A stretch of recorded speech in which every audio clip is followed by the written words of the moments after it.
Ya, kembali di Apa Kabar Indonesia Pagi. Langsung saja Mas Adi jawab pertanyaan saya tadi. Kalau pernyataan, memang kan dua-duanya sudah saling memberikan pernyataan ya, Pak Prabowo, Bu Mega, hubungannya kan sama-sama baik. Tapi tidak bisa, wacana pertemuannya agak sulit gitu. Apa sebetulnya yang jadi penghalang nih pertemuan antara keduanya? Ya, saya bagian yang sulit-sulit terus. Dulu kan memang ada satu keyakinan bahwa faktor penghalang yang tidak bisa mempertemukan Prabowo dengan Megawati soal satu teori. Sepanjang Prabowo dengan Jokowi itu mesra, maka sepanjang itu juga Megawati agak sulit untuk bisa bertemu. Tapi sebaliknya, kalau Prabowo dengan Pak Jokowi, bulan madunya berakhir, tidak baik-baik saja, maka sangat mungkin Megawati akan bertemu dengan Prabowo. Itu kan teori masa lampau, ketika efek Pilpres 2024 baru selesai. Tapi per hari ini saya kira kondisinya sudah berubah ya. Artinya apa? Pertemuan keduanya ini kan hanya sebatas simbolik, formalitas. Karena secara prinsip PDIP sudah bekerja sama dengan Prabowo Subianto. Terbukti, Undang-Undang MD3 nggak pernah diubah kok, sehingga posisi Ketua DPR tetap PDIP. Banyak alat kelengkapan Dewan yang ada DPR per hari ini juga adalah kader-kader terbaik PDIP. Itu menunjukkan bagaimana secara substansi, secara kualitatif hubungan antara Prabowo dan Mega baik-baik saja, nggak ada persoalan. Tapi kenapa nggak terang-terangan begitu? Hubungan baiknya kenapa nggak ditunjukin? Karena memang masyarakat kita itu suka yang simbolik. Kalau kita baca bukunya Ben Anderson, The Idea Power of Japanese Culture, hal-hal yang sifatnya simbolik, physical touch, silaturahmi, ada salaman, selfie bareng, itu dianggap jauh lebih penting ketimbang hal-hal yang sifatnya substantif. Karena pertemuan fisik dan tatap muka itu dianggap mewakili segala-galanya, bahwa memang keduanya tidak ada persoalan. Sepanjang itu tidak dipertontonkan, maka akan dianggap ada kendala secara psikologis yang kemudian tidak bisa mempertemukan keduanya. Saya selalu mengatakan, hal-hal yang semacam ini harus disudahi. Yang paling penting adalah hati, pikiran, dan kepentingannya bersama, tidak ada ribut-ribut, tidak ada konfrontasi, dan kemudian bisa sejalan seiring. Kan selesai. Kalau bertemu, silaturahmi, ini persoalan waktu, persoalan timing yang saya kira juga tidak mudah. Kemarin banyak momen sebenarnya yang dikait-kaitkan soal kemungkinan bagaimana Megawati bertemu dengan Prabowo. Banyak sekali momennya, bisa Danantara, ataupun acara-acara PDIP, tapi itu tidak dilakukan. Nah itu yang saya kira, sekali lagi memang secara formal pertemuan antar tokoh, kemudian diviralkan, hadir media massa itu dianggap jauh lebih penting. Tapi bagi saya secara prinsip, kondisi politik hari ini adalah Prabowo Subianto itu adalah presiden. Apapun judulnya ya tentu presiden itu treatmentnya adalah treatment presiden. Sebenarnya siapa yang butuh bertemu? Kan di situ yang paling penting, Pak. Kalau dulu awal-awal terjadi bagaimana Pilpres baru selesai, seminggu, 2 minggu ataupun sebulan, mungkin Prabowo itu sangat kelihatan sekali ingin merangkul semua pihak, merangkul yang kalah.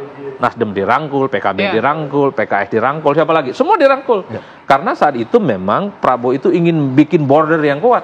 Jadi yang kalah sekalipun ingin dirangkul. Nah, ketika konsolidasi politik sudah kuat, ketika konsolidasi politik sudah solid, pertanyaannya adalah siapa yang butuh Prabowo Subianto? Dalam teori dasarnya adalah siapa yang butuh Prabowo untuk bertemu, dialah yang harus memulai. Dan itu teori yang berkembang, ini teori yang kedua. Mantap, mantap penjelasannya. Datang tentang kau aja kita ini. Tapi Bang Ensa kan langkah Mas Didit ini untuk mendatangi Bu Mega, Pak Jokowi dinilai sangat positif begitu ya. Apakah mungkin Mas Didit ini langkah awal untuk terjun ke dunia politik? Ya mungkin aja, kan pada saat dia ayahnya jadi presiden, dia jadi manusia politik lah.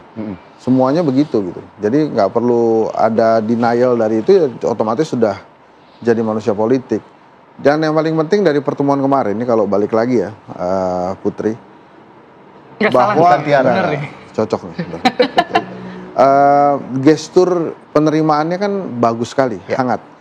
Kalau kita lihat bagaimana sumringahnya Ibu Mega ya pada saat selfie bersama Didit itu sudah menggambarkan bahwa penerimaan yang bagus dan luar biasa. Jadi artinya ini langkah awal yang sangat baik dan kita nanti bisa lihat ke depannya bagaimana. Dan salah satu yang paling dekat yang bisa kita jadikan indikator makin eratnya hubungan Pak Prabowo dan Megawati, kehadiran Pak Prabowo di Kongres PDI Perjuangan nanti mungkin ya, itu yang paling dekat menurut saya. Dan sangat mungkin juga bila hal itu terjadi, maka perpolitikan di Indonesia mungkin akan berubah secara politik lebih adem gitu ya.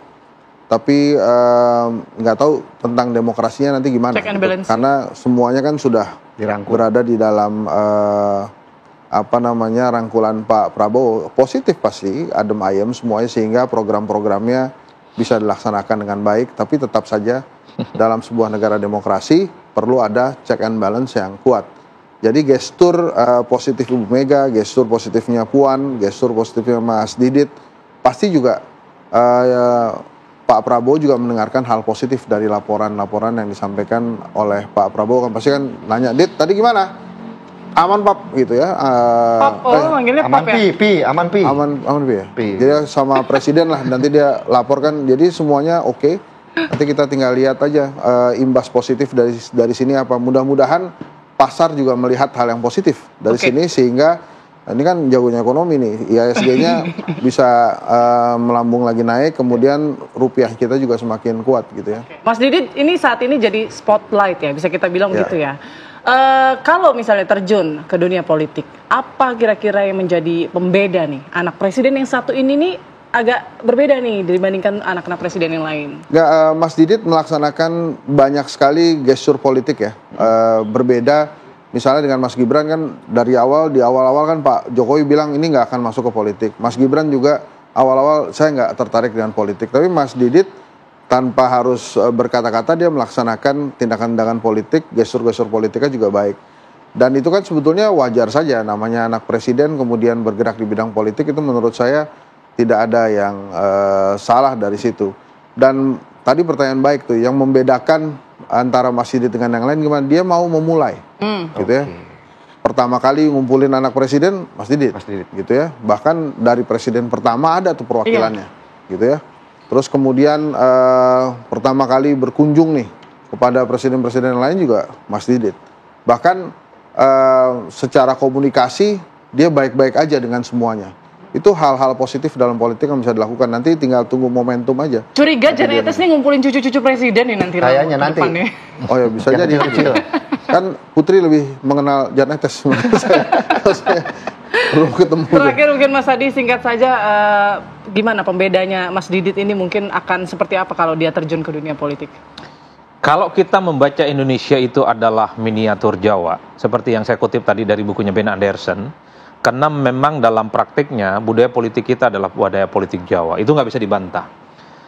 Adalah satu hal, orang Jawa itu menganggap kalau ada seorang pemimpin, dia orang penting di negara kita. Kalau punya hajatan, entah hajatan dirinya, keluarga besarnya, tanpa diminta sekalipun, orang akan berduyun-duyun menawarkan diri. Bantuan apa aja bantuannya.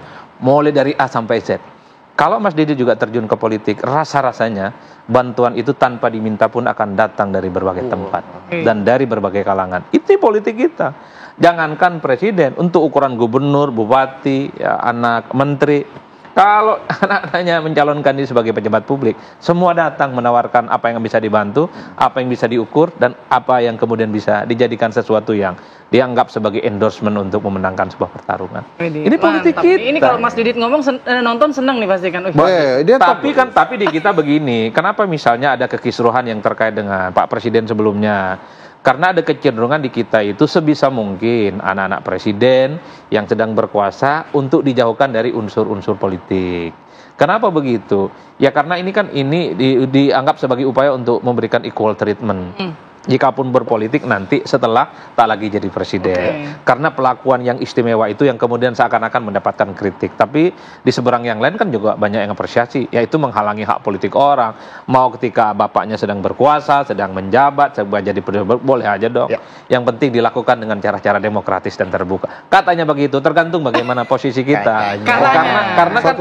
Karena pendapat kemudian statement kita kan tergantung bagaimana selera politik kita dong. Kalau agak kritis pasti nolak. Kalau kemudian pro boleh dong. Kan Mas Didit itu salah satu kelebihannya, dia cukup senyum. Dia nggak banyak komentar. Betul. Selesai juga dia senyum ya. Yang komentar Sekjen Gerindra ya. Dan senyumnya kelihatannya diterima oleh semua awak media kan. Jadi positif semua pemberitaan. Baiklah, yang tentu kita harapkan adalah politik yang sehat yang telah ditunjukkan oleh Mas Didit ya dengan mendatangi Bu Mega dan Pak Jokowi. Terima kasih Bang Hinsa atas waktunya. Sama-sama, Mbak Putri. Mas Adi. Windasari. Jangan sampai salah sebut ngilang habis ini ya. Iya. Tetap ngilangnya mudik berarti kan. Terima kasih Bang Hinsa dan juga Mas Adi atas waktunya pada pagi hari ini.